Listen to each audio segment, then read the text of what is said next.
Marcia and Will. Marcia was one of my first students when I went to Princeton, and she, helped salvage my first disastrous course in demographic methods because she already knew the stuff and helped explain it to people. And after finishing at Princeton, did you go right to Harvard? No, I was in South Carolina. Okay, at South Carolina, and then was poached by Harvard and has been there for probably about 10 years. And 15. 15, okay, and is now a big shot, tenured, probably endowed professor in the public health school there, and has become quite a spokesperson for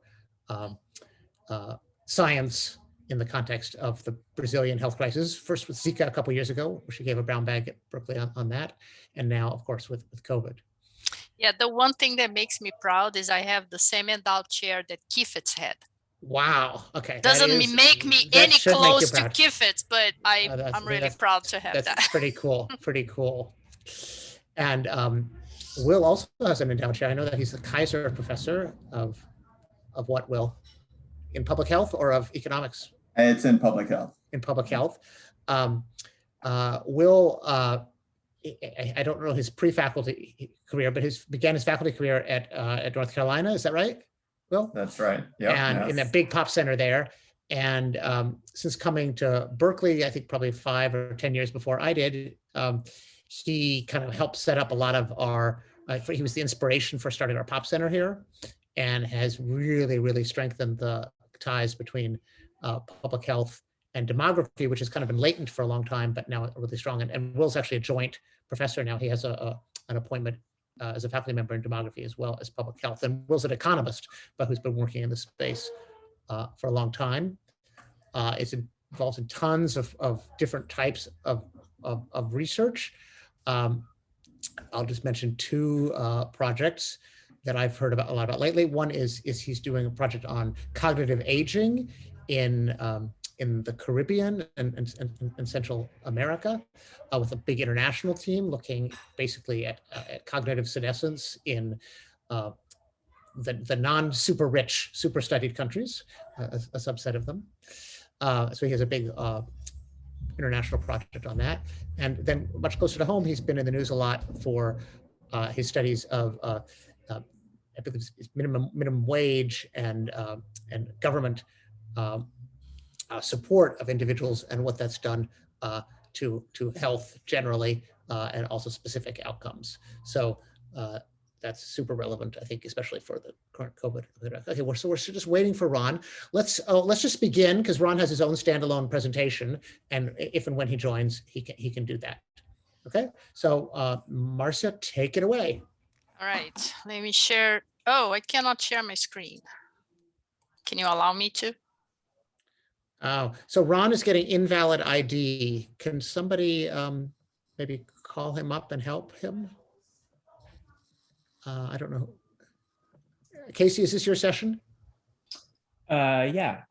So first, everyone should be able to share their screen now, and I'll also give Ron a call. Yeah, thanks. I think on his cell phone. If you need it, I can put it into chat for you.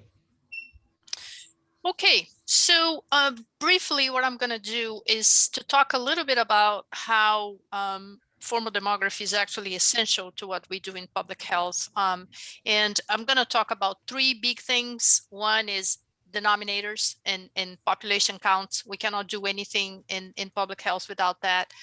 The second that I'll give a few examples is measuring indicators. And the third is measuring impacts. That's probably the one closest to what I usually do. So in thinking about denominators, I mean, we had a few collection of publications. This is just one series in the Lancet that discussed exactly this idea. How do we count, who we count, what are the sources, what are the problems in the sources? And, you know, again, everything we do, we use rates, we need denominators. If we do work in low and middle income countries, we may be using data that has low quality. Sometimes you just have no data at all, or you have data that is collected every 3 to 5 years. the key issue here is who are the people at risk? If you want to design a control trial, what is the population? What is the age structure? So basically, counting people and being able to do population projections, which brings together the three demographic components, is absolutely essential for planning actions in public health, for measuring indicators in public health, for evaluating public health intervention. So that's why I put this one as the first, and it's related to the next two that I'm going to talk about. The first one is how we measure indicators. If you look at all the indicators under the Sustainable Development Goal related to health, number 3, but there are others as well. Those indicators cannot be calculated directly. It would be great if you could get one data source, a second data source, calculate a rate, and you were done. We cannot do that. So we have groups working on measurement of several of those indicators. That was the same when we had the Millennium Development Goals. And being able to understand population trends is absolutely crucial in order to measure those indicators. Just to give one example, we have a collaboration between several institutions. So we have WHO, UNICEF, the POP division at the UN, the World Bank, UNFPA, all of those working together in a group just to measure maternal mortality. And again, those efforts come because of this demand to be able to produce those numbers, to measure progress towards the sustainable agenda, but recognizing that the data we have are not of very good quality to allow us to basically measure things directly. Another example is, an indicator we use a lot, and we also need those numbers for population projections, is under 5 mortality. Here's one example just to give you an idea how difficult it is if you just take all the available data sources for Nigeria over time and you try to put all of them together in getting estimates of under 5 mortality. And this graph was put together by Patrick Gerland, who is at the UN, and he oversees the population projections by the UN. So here you can see how hard it is, and you need to understand the quality of the data. You need to understand how we're going to bring all this information together in order to produce one number that one can be used in reports, can be used in monitoring progress, can be used for policymaking, and can be used to put in a population projection. So it's hard, and we cannot even possibly begin to think of how to do this without going back to indirect methods of estimation, looking at the components, correcting, getting the right numerators and denominators. Another one is sometimes we use those indirect methods, and we have to be very aware of the assumptions that we make in those methods. So here's one example of using indirect methods of estimation of under 5 mortality. And one of the assumptions of the method is that a mother's survival is in the survival of her children are not correlated. If you're dealing with populations that have HIV/AIDS, that assumption is completely violated. So here, one of my students from a few years ago, what he did was to make a simulation, again, going back to those indirect methods, leveraging other data sources, and basically be able to measure what is the bias implicit in those indirect estimates of under 5 mortality when we consider that that assumption of independence of the mortality of the mother and the child doesn't hold. So the third thing, which, as I told you before, is the one that is closest to what I do, is measuring impacts. And here, what I'm talking about is this. The demographic pattern of a population often matters in the outcome or how an epidemic or pandemic unfolds. But those events, those public health events also have an implication in the demographic patterns. So here's one example. It's when Brazil was hit by the epidemic of Zika virus, there was an underlying assumption that we could have a reduction in the number of newborns, basically for 3 different reasons. Maybe women are going to postpone getting pregnant because of the fear that they can be under higher risk of either losing their babies or having a baby born with congenital Zika syndrome. Maybe because fetal death is going to be higher if the woman is infected with Zika.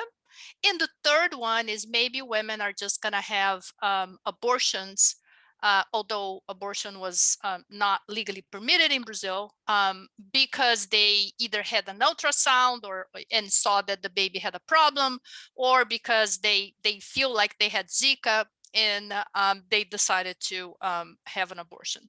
So here, what we did was to basically assess using data from fetal death, data from women that are hospitalized because of an abortion-related issue. Usually they are coded as unintentional abortion. Again, as I mentioned, because it's not legal, the physician can be in trouble if they report intentional abortion, but we can talk more about this if you want. And what we did was basically to combine demographic methods and time series to assess the extent to which we had a reduction in the number of births. And we actually saw a deficit of almost 120,000 births over September 2015 to the end of 2016. And then we had a whole discussion. Most likely this is probably just a tempo effect. So it's a postponement. And then women later will have those kids that they didn't have now or they avoided having now because of the epidemic. So that's one example that we had to bring all together to see the demographic impact of an epidemic. Here's another one. This one is still going on. It's to what extent the heavy mortality due to COVID-19 in Brazil affects life expectancy at birth and life expectancy at age 65.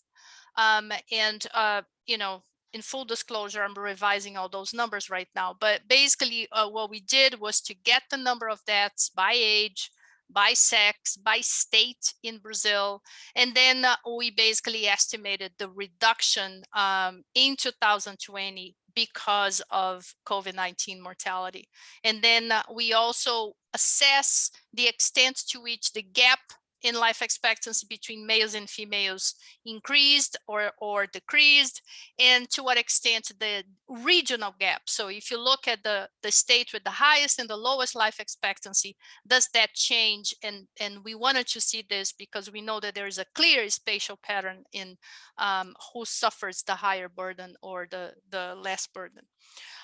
We are revising this and we are also getting estimates for the first 4 months of 2021. And all I can tell you, it doesn't look pretty at all. But anyway, but that involves life tables, that involves multiple decrements, that involves a huge discussion about competing risks, direct effects, indirect effects, and so on and so forth. So really nice application or combination of formal demography into public health.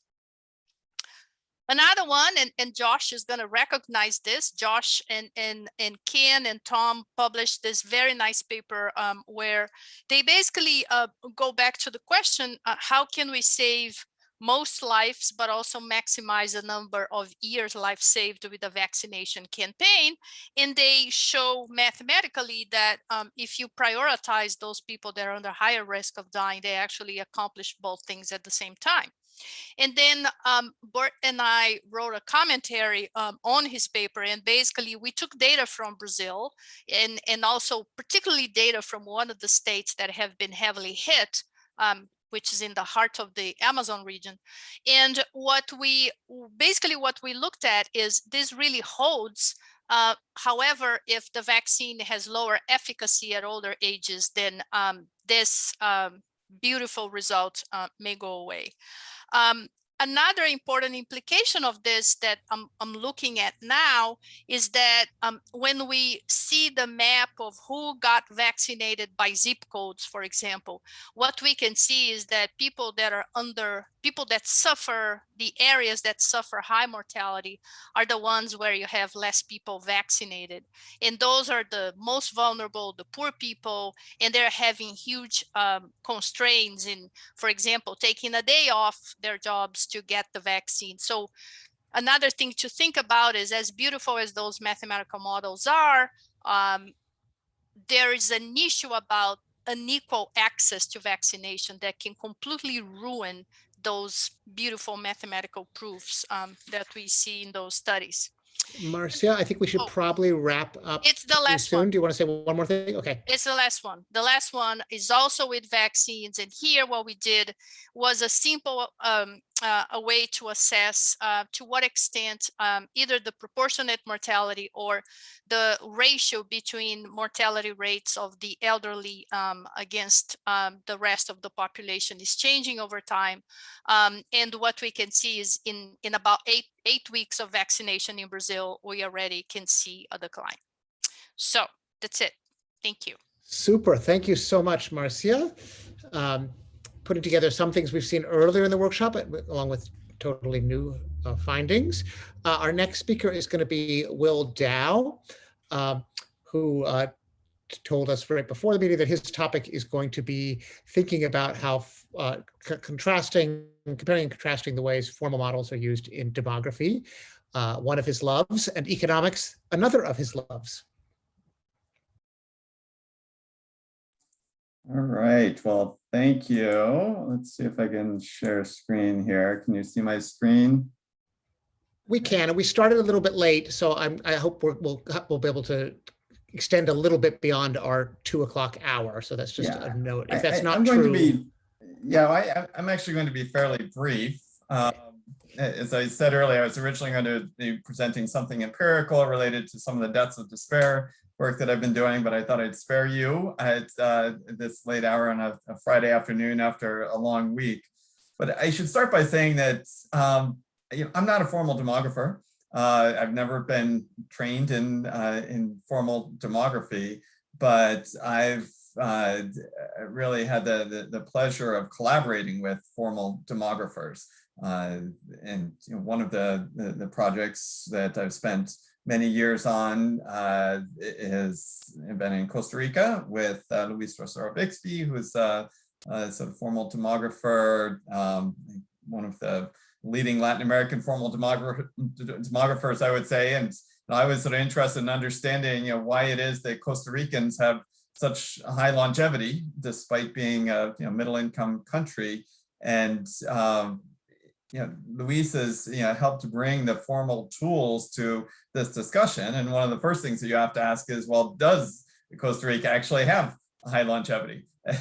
And that's one area where the formal demographic tools have been super helpful. And then we've been collecting lots of data and analyzing it in lots of ways. But I'm not going to talk about that today. What I thought I'd talk about was something much more general. And as Josh mentioned in the kind introduction, I've trained as an economist, and economists are notorious for overusing formal models. Economists are often criticized as being too formal.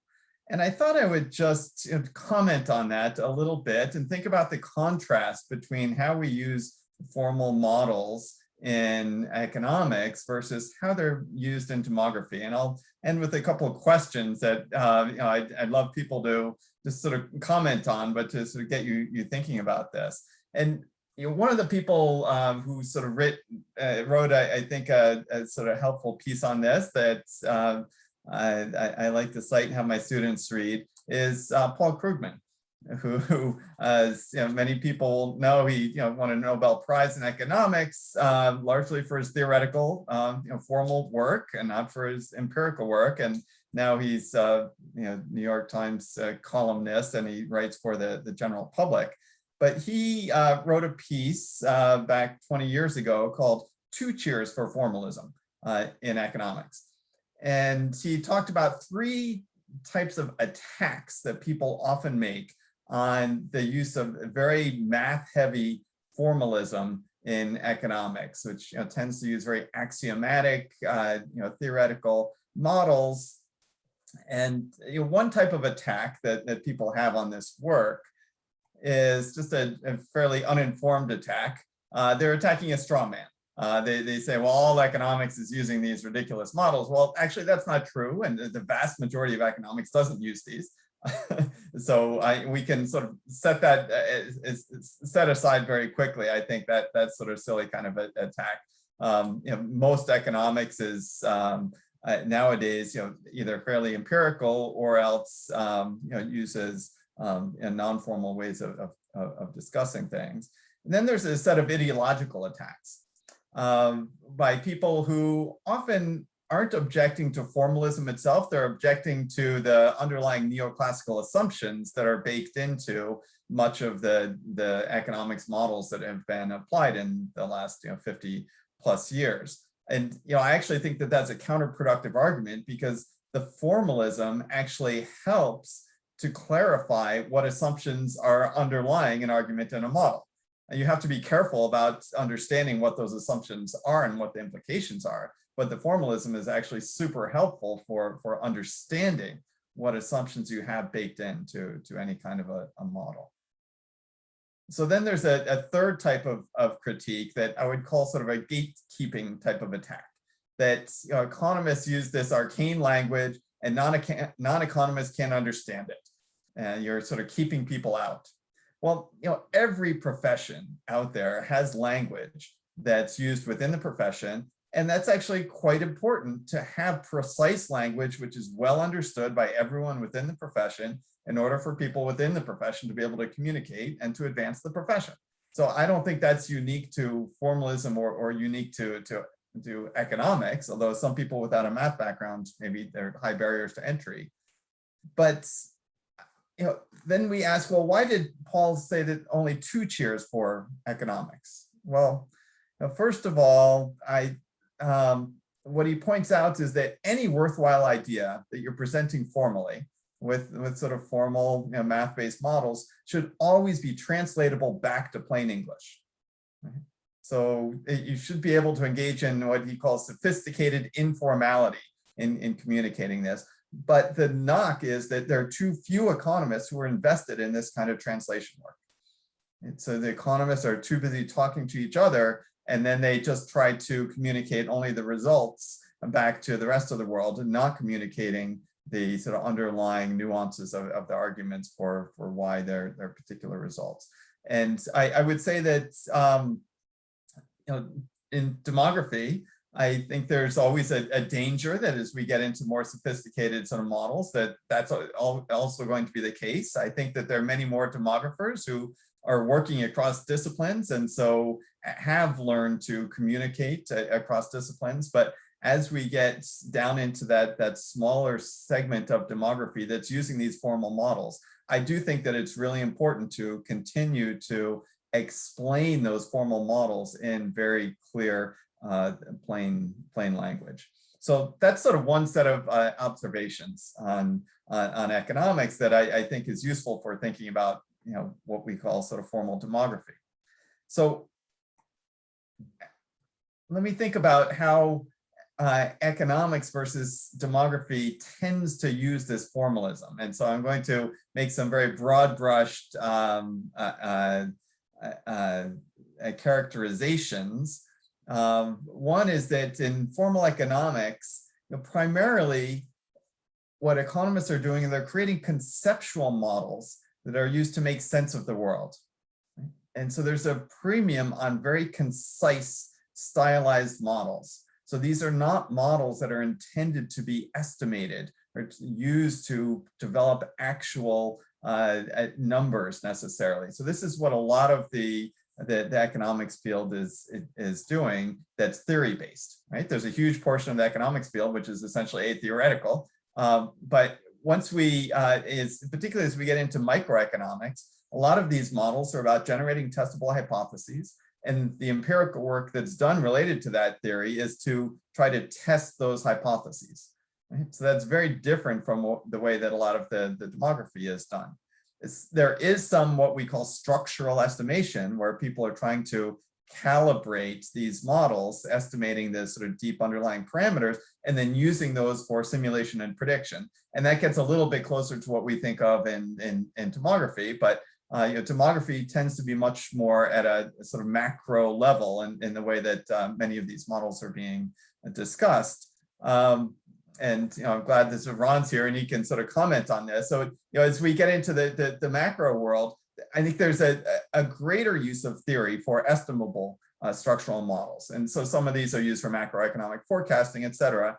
And this is where the type of work that Ron has done at the intersection of economics and demography, that macroeconomic demography has really used these types of models to great effect. And unfortunately, there are all too few people out there who are continuing to take up that mantle and push this forward. So I would love to see more people at this intersection. As we get into formal demography, right, the types of models that you all have been talking about this week, I think there's a huge emphasis on exactly what Marcia has been talking about, on models that can be empirically implemented, used to create summary measures that are characterizing the world empirically, and then use those models to create projections as well, to think about how the world is going to change going forward. But there's a much smaller emphasis on hypothesis-based formal stylized models. So there is some, and you guys have talked about stable population theory, and then to some extent, these stable population theory is being used to make predictions about the world going forward. Ken is here, and the work that he's done recently, that's a couple of years ago, that generated a lot of attention, looking at are there plateaus in longevity, right? So taking formal models and sort of testing hypotheses, et cetera. But it's a much smaller set of the field. People are actually using these formal models and using them to sort of make predictions about the world, to characterize things beyond our simple, not simple, but beyond the super important empirical side of the field. Just one other observation, demography is just as mathematical as economics in terms of the training that people have, particularly people in formal demography.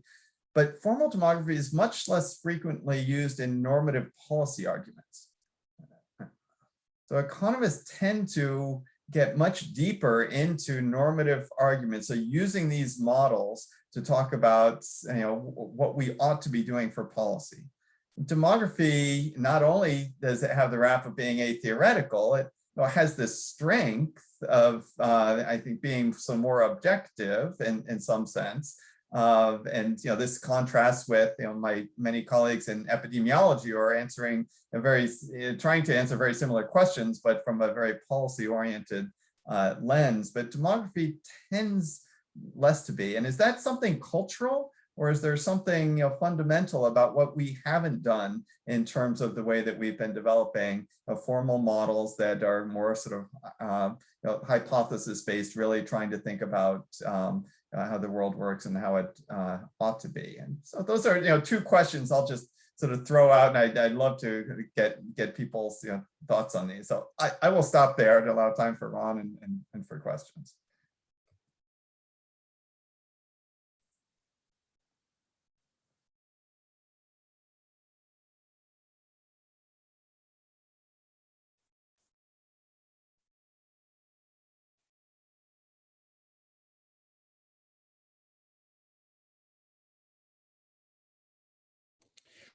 So thanks, Ron, for joining us. Ron, can you unmute and we can see if you get your mic working in a good way? Let's see. Do you want to? Okay, can you hear me? Very softly. Now you suddenly became loud. Yeah. That was what we were noticing before. You were kind of alternating between loud and soft. Yeah. Well,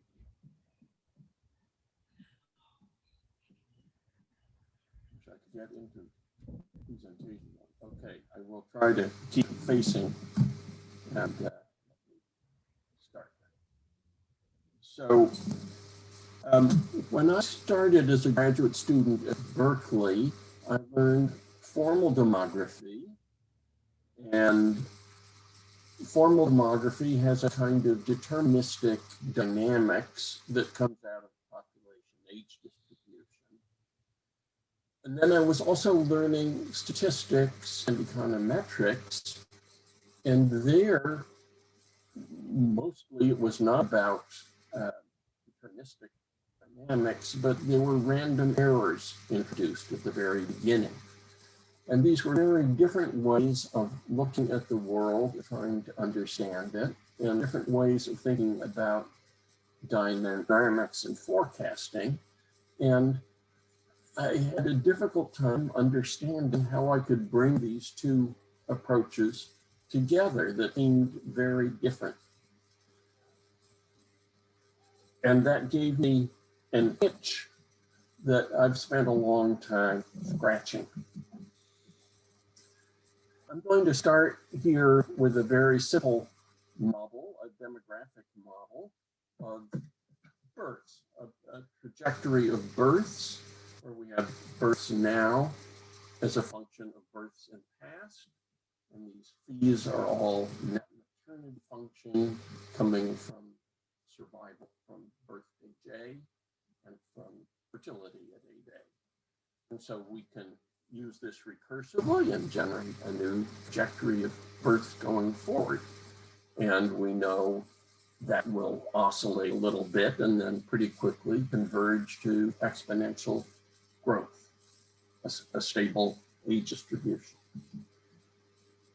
The trouble is, for me, what bothered me was that the interesting dynamics all come when that initial age distribution is not stable.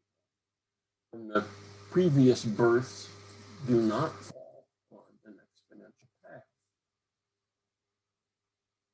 The thing is, the model doesn't allow for a non-stable age distribution to appear. If this has been the correct model in the past, then everything would be stable and there wouldn't be any interesting variation and the dynamics would be completely boring. So for this to be a useful model and approach, we have to believe that, sure, in the past, fertility and mortality vary wildly, but looking to the future, trust me, they're going to be constant. Well, the story is dynamically inconsistent. So suppose we try to change that model. We might say, okay, let's suppose age-specific fertility varies. And let's let it vary multiplicatively so that it all goes up and down together in each year. And here the M tilde is a standard age schedule of fertility. And from that, we can get the same thing for the net maternity function. That's going to vary randomly up and down each year, multiplicatively, and we'll hold mortality constant. And then that gives us this new expression, which looks a lot like the old one, for how a series of births evolves over time. And now for simplicity, I'm going to suppose that the sum of these net maternity elements is 1. We have an NRR of 1, and the expected birth trajectory is constant. And then we're going to write births as a proportion, a ratio to this expected trajectory. And then we're going to rewrite, dropping second order variations. We're going to rewrite this, and now we have a linearized birth trajectory. It looks like this. And now we can study the dynamic behavior of births in some way, putting together what I was learning in statistics and demography. And in fact, we can ask a question now like, well, how much of the variation in births is due to the demographic part, and how much is just due to all the innovation and other interesting things, health interesting to me. Now, we can also take this model into the frequency domain And I'm just going to talk very briefly about that. So white noise is just an uncorrelated disturbance term. And white noise has what is called a flat spectrum. No cycles, no variation. The variance is an equal proportion at every frequency or periodicity. So we can imagine the epsilon t here being white noise, just random ups and downs in fertility. But then this net maternity function, the sort of reproductive process, the regenerative renewal process in population, acts like a filter. And this filter amplifies certain frequencies in the white noise input, and it damps others, and it transforms the birth series into structured output. So here on the right, we have on the horizontal axis different periods in terms of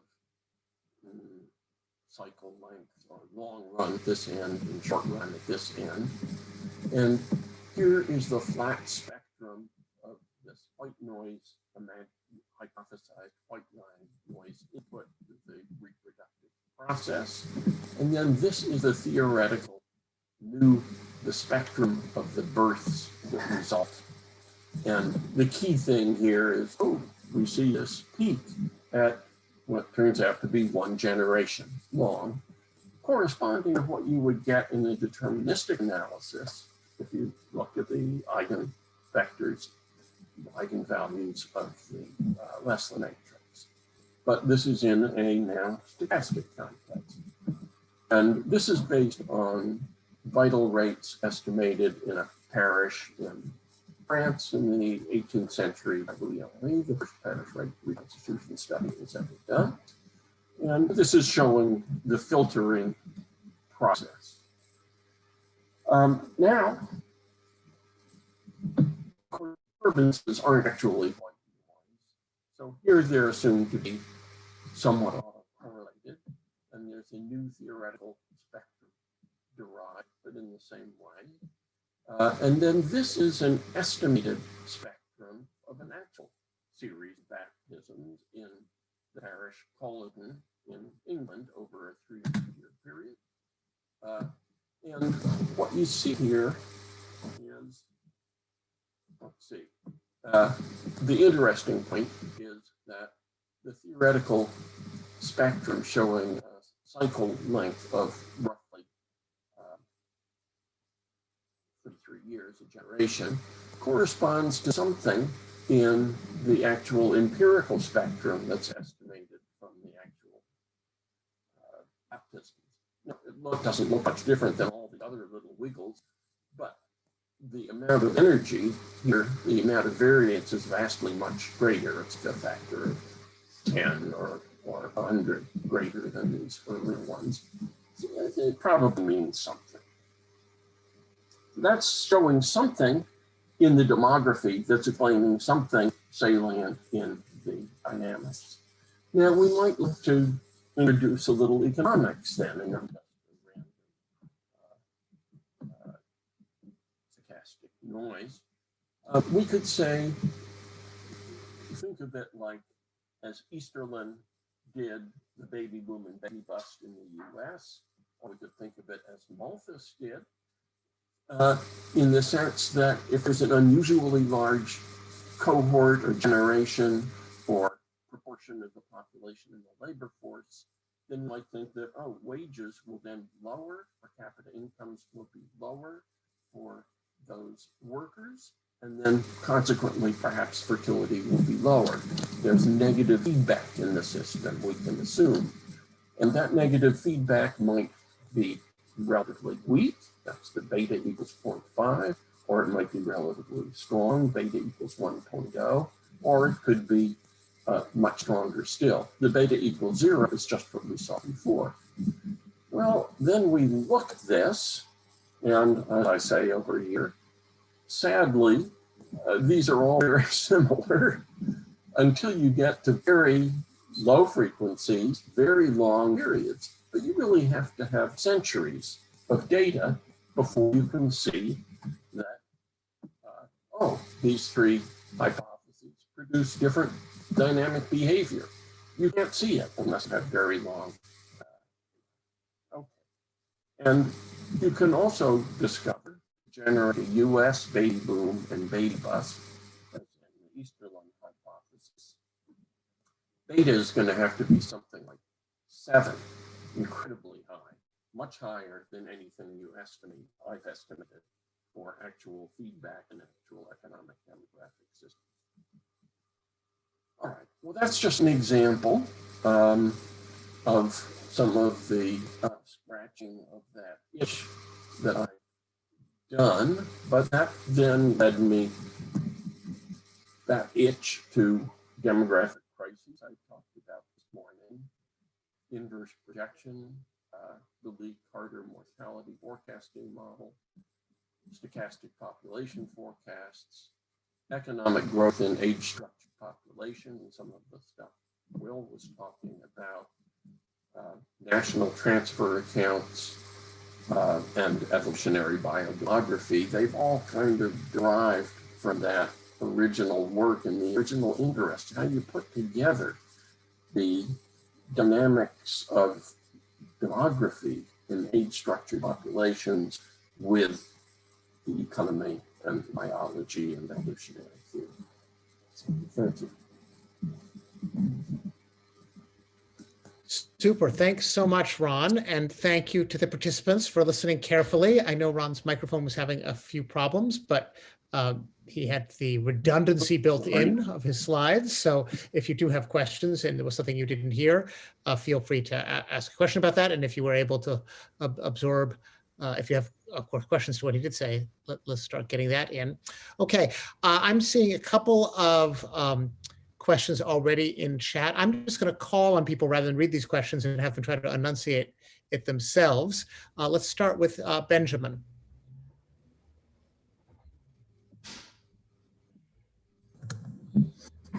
Yeah, thank you for those wonderful talk. My question will be addressed to Will. So usually I think that formalism works really well in discipline where you have like constant quantity and phenomena. And I think that in the case of demography, if we looked at age schedule of mortality or exponential growth of mortality, we have such kind of constant. So I was wondering if this is also the case in economics, because, for example, I know that in microeconomics, one important assumption is that consumers are utility maximized. So I wonder on which constant you can base formalism in economics. So it might be a naive question, but I would like to hear your opinion. Thank you for that. It's a very sort of deep question in many ways, and a really important question. First, I would, I just want to point out again, that, like I always have to, that neoclassical economics is, in some ways the workhorse of microeconomics, in which we're assuming that individuals only behave according to utility maximization. But in fact, much of the work in the last 50 years has been to expand our understanding of that. All right, so that's the sort of straw man of economics. So yes, other things equal, people do behave that way, but we have so much information to understand that when other things are not necessarily equal. I'm just think of behavioral economics. How many of the recent Nobel Prizes have been in behavioral economics exploring alternative assumptions? So let me just sort of put aside that premise. Secondly, is there a premise that we have to have a constant phenomena such as an age schedule in order to make use of mathematics? It's not obvious to me that you do. There are many different types of models out there. If you want to have parallels to something constant like that, I mean, you can think about all sorts of things that vary with the life course in terms of labor force participation. You can think about income growth at the macroeconomic level over time, and there are many different things that you can usefully model in economics. Much of that economics work has not been trying to use a model in order to quantify some stable characteristic. It's been used to try to make sense of some larger phenomenon in the world, which is maybe sort of quite complex. And if you go back to the Keyfix, the 1975 Keyfix piece that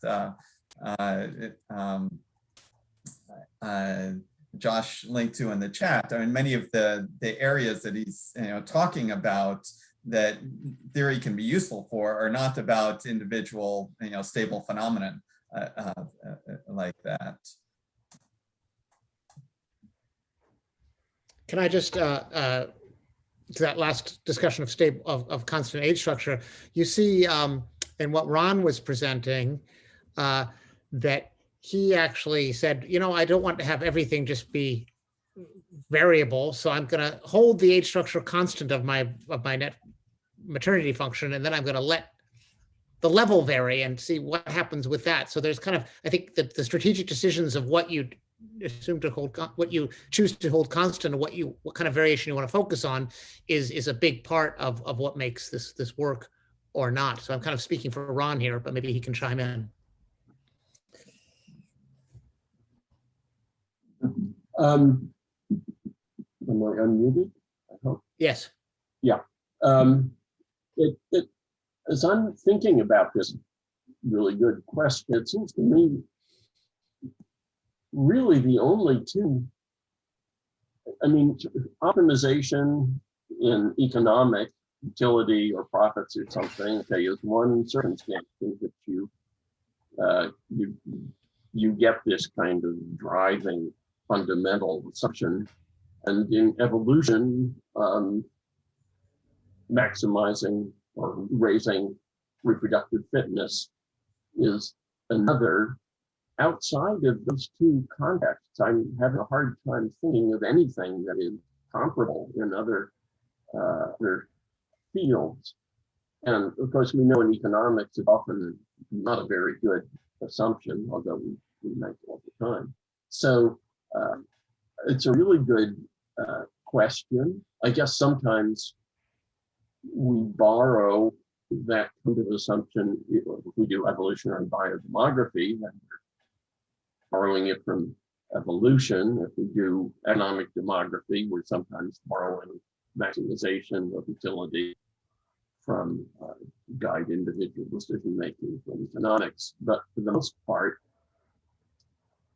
I think that's a pretty tough standard to hold up, because I think it mostly doesn't exist elsewhere. I could be quite wrong.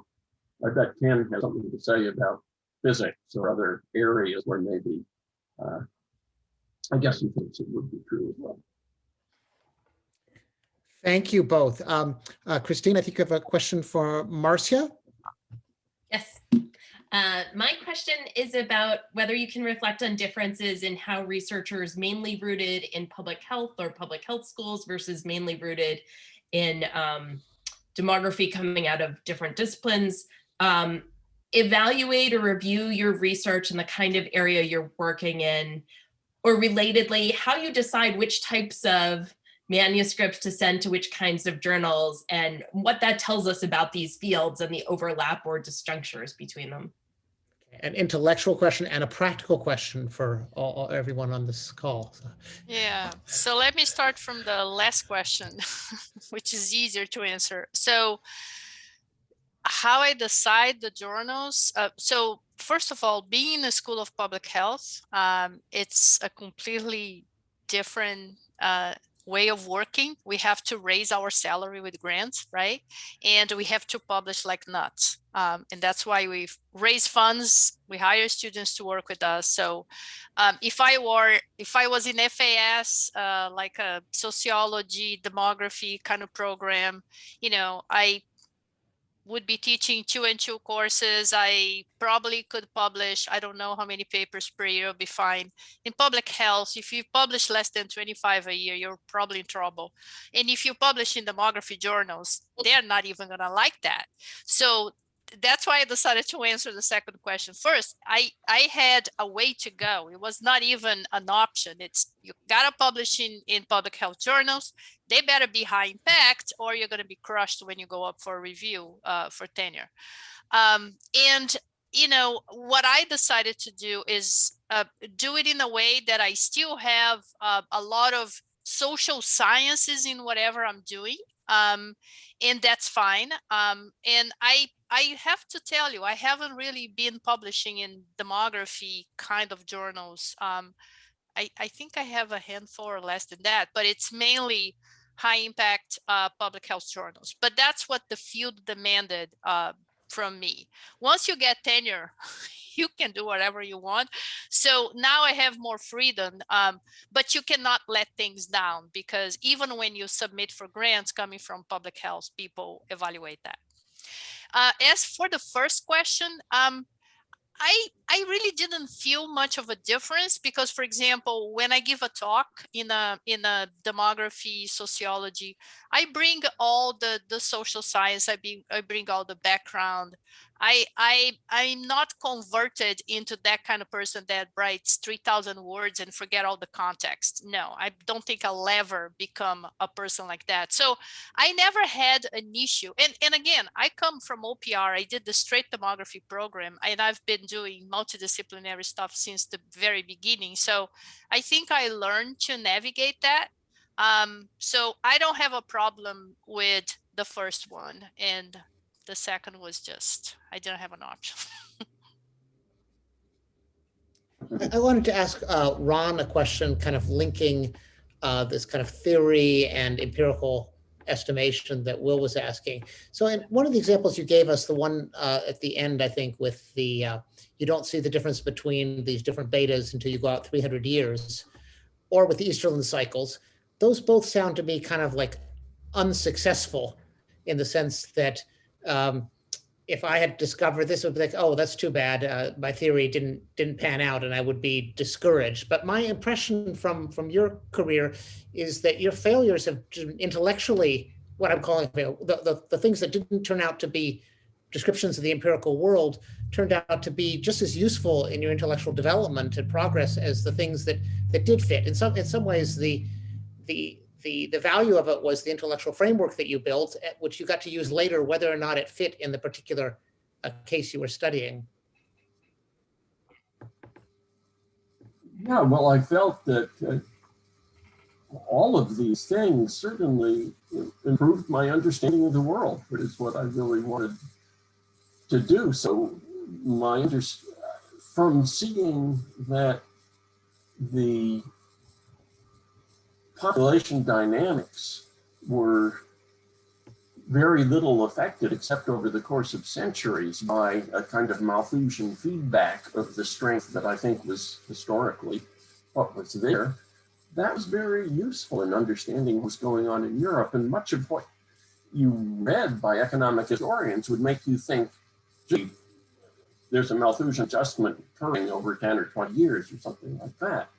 And this was suggesting, well, probably not. These forces are very slow relative to the disturbing forces, everything else that's going on. And I imagine the same is rather similar in other animal populations. So I felt I learned something very useful there. On the Easterlin, I still don't know quite what to make of that. But what I described was one way of looking at the world in a sort of stochastic equilibrium kind of way. But another way is back to a little bit more deterministic, which is in limit cycles and such. I can't, Ken and I did a paper on this. I can't really remember the details of whether it required the same strength of negative feedback in order to get a limit cycle that would look something like the baby boom and baby bust. But yeah, no, almost nothing have felt like it was a dead end or wasted energy and so on. I think that may be, that's probably an over-optimistic looking back on history, but yeah, Very those good. things I thought were useful. Thank you, Will. On that, So I had, Ken, do you want to say something? I was Yes. going to say, though, on that topic, although we found that the feedbacks weren't strong enough or just marginally strong enough to be accounting for the original application to Easterlin style cycles in fertility, those models have had a big takeoff later on in sustainable development literature with the feedbacks between economics, demography, and sustainable development and resource limitations. So in some ways, the mathematics, though it didn't explain the phenomenon that we started out to explain, it built a foundation for a later highly important empirical investigations by others. So I think it's some of this is like blue sky science. You build the techniques and then they turn out to have new applications. And my concern is there just aren't enough people doing this up and coming in the fields still. Okay, I have a request from Marcia to respond to a discussion that Ilya has brought up. Can you just, for those of us who aren't reading chat, tell us what question you're answering? Yeah, I just want to make a comment about the question about mathematical models during the pandemic. And I think Will just gave one answer, but I think there is a lesson to learn from everything that happened. On the one hand, you have people wanting answers. Everybody is afraid and you want an answer. And then we had that phase with all those crazy things about the peak. When is the peak? People wanted to know the day, the minutes, and the seconds when you're going to reach the peak. It was crazy. Now, one lesson to take from all of this is all of those models are simulations, are scenarios. They have uncertainty. And a lot of people are still very uncomfortable to talk about uncertainty. And I know it's hard to communicate that, but that's what we were missing, this discussion of uncertainty in all this craziness that went around with mathematical models in the pandemic. It kind of calmed down right now, but I think that is a lesson for everything we do. We got to find a ways to communicate uncertainty in a way that you don't discredit science, because that's the other danger. You don't discredit science, but you don't make people believe that you're giving them that answer they really want. So just some food for thought. A great note to end on. Okay, so let's conclude our workshop. We have where I said we'd go 10 minutes over, and we're actually probably going to end before that. But I want to begin by doing a big thank you for our panelists for a super stimulating last session. So please join me in thanking them. We have several people already having